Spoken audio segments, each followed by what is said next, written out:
तो प्रयागराज महाकुंभ में आस्था की डुबकी लगाने के लिए श्रद्धालुओं का हुजूम उमड़ा है। महाशिवरात्रि के मौके पर संगम में स्नान के लिए भारी भीड़ है। वहीं काशी विश्वनाथ की नगरी में भी अद्भुत नजारा है। यहाँ हर हर महादेव के जयकारे करते हुए नागा साधुओं की ने भव्य पेशवाई निकाली। 7 सन्यासी अखाड़ों के नागा साधु काशी विश्वनाथ के दर्शन करने पहुंचे। कुंभ के बाद काशी दर्शन की परंपरा क्या है, देखिए इस रिपोर्ट में। चारों तरफ हर हर महादेव का उद्घोष है और पेशवाई जो है वो धीरे धीरे बढ़ती हुई काशी विश्वनाथ मंदिर की तरफ दिखाई दे रही हैं।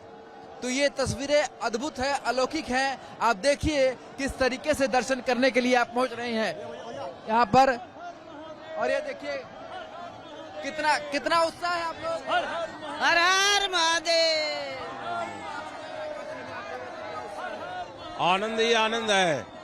काश्याम वास सताम संगः गंगाम वास स्तंभ पूजनम। ये अत्यंत दुर्लभ 4 चीजें, काशी में निवास, गंगा जल, शिव जी का पूजन, सत्संग, इस चारों चीजों उपलब्ध है। अत्यंत संत बनना इतना आसान नहीं है, बहुत कठिन परिश्रम करना पड़ता है। और नागा की दीक्षा उसी को दी जाती है कि जो अपना जीवन का त्याग करने को भी तत्पर हो, उसको अपने जीने की चिंता ना हो, मरने की चिंता ना हो, वही नागा की दीक्षा ले सकते। कहा जाता है कि महाकुंभ की जो समाप्ति होती है वो पूर्ण होता है महाशिवरात्रि में भगवान विश्वनाथ के दर्शन के पश्चात। खास तौर पर जो शैव अखाड़े हैं, जिसमें जूना अखाड़ा, निर्वाणी अखाड़ा, ये जो जब महाकुंभ पूर्ण होता है महाशिवरात्रि को लेकर के, तब महाशिवरात्रि के दिन जो शैव अखाड़े हैं वो बाबा विश्वनाथ के दर्शन के लिए पहुंचते हैं। अखाड़ों की परंपरा रही है ये परंपरा है आज के दिन के लिए। वो जब प्रयागराज का कुंभ होता है उसके बाद ये परंपरा होता है। तो देखिए जिस तरीके से गुरुजी भी बता रहे हैं कि परंपरा में ये शामिल रहा है।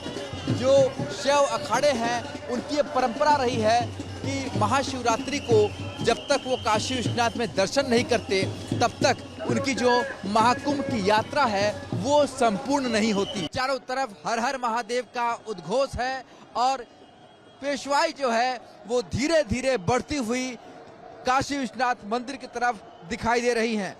तो ये तस्वीरें अद्भुत है, अलौकिक हैं। आप देखिए किस तरीके से दर्शन करने के लिए आप पहुंच रहे हैं यहाँ पर, और ये देखिए कितना उत्साह है आप लोग।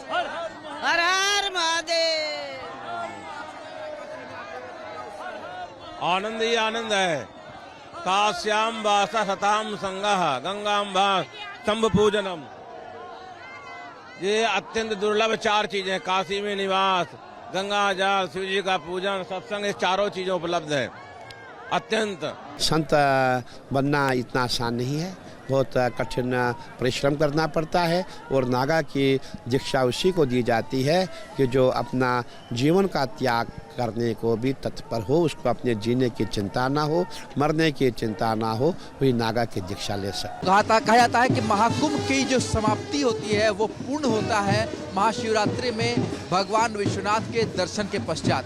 खास तौर पर जो शैव अखाड़े हैं, जिसमें जूना अखाड़ा, निर्वाणी अखाड़ा, ये जो जब महाकुंभ पूर्ण होता है महाशिवरात्रि को लेकर के, तब महाशिवरात्रि के दिन जो शैव अखाड़े हैं वो बाबा विश्वनाथ के दर्शन के लिए पहुंचते हैं। अखाड़ों की परंपरा रही है ये परंपरा है आज के दिन के लिए। वो जब प्रयागराज का कुंभ होता है उसके बाद ये परंपरा होता है। तो देखिए जिस तरीके से गुरुजी भी बता रहे हैं कि परंपरा में ये शामिल रहा है। जो शैव अखाड़े हैं उनकी ये परंपरा रही है कि महाशिवरात्रि को जब तक वो काशी विश्वनाथ में दर्शन नहीं करते तब तक उनकी जो महाकुंभ की यात्रा है वो संपूर्ण नहीं होती। न्यूज नेशन अब व्हाट्सएप पर खबरों की ताजा अपडेट के लिए न्यूज नेशन के इस QR कोड को स्कैन करें।